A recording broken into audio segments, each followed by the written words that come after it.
ఎస్కోట మండలం కిల్తంపాలెం పంచాయతీ భర్తపురం గ్రామంలో శ్రీ శ్రీ శ్రీ కళ్యాణ ప్రసన్న వైభవ వెంకటేశ్వర స్వామి వారి ఆలయంలో ఈ నెల సెప్టెంబర్ 23వ తేదీ నుండి అక్టోబర్ 2వ తేదీ వరకు వార్షిక బ్రహ్మోత్సవాలు జరుగుతాయని, ఉత్సవాలలో కిలోమీటర్ మేర ఈ 10 రోజులు సాంస్కృతిక కార్యక్రమాలలో అంగరంగ వైభవంగా రథయాత్ర నిర్వహిస్తామని, భక్తులచే ఉత్తరాంధ్ర చిన్న తిరుపతిగా కీర్తించబడుతున్న వెంకటేశ్వర స్వామి బ్రహ్మోత్సవాలలో భక్తజనులు పాల్గొని ఆ స్వామివారి ఆశీస్సులు పొందుతారని ఆలయ కమిటీ వారు తెలిపారు.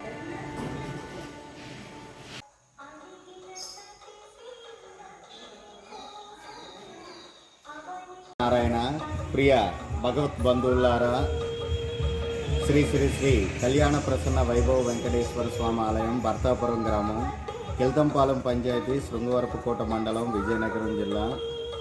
ప్రతి ఏటా దసరా నవరాత్రుల్లో జరిగే బ్రహ్మోత్సవ వేడుకలు ఈ నెల 23వ తేదీన విశ్వక్షేణుల వారి ఊరేగింపుతో ప్రారంభమవుతున్నాయి.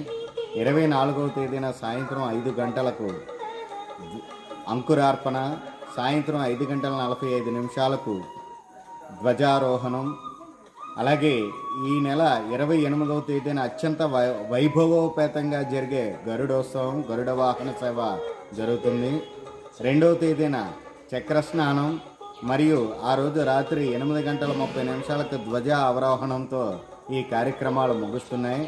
కావున ప్రతి ఒక్కరూ కూడా విచ్చేసి ఆ దేవదేవుని ఊరేగింపులో పాల్గొని ఆ శ్రీమన్నారాయణ యొక్క కృపా కటాక్షాలు పొందాలని కోరుచున్నాం.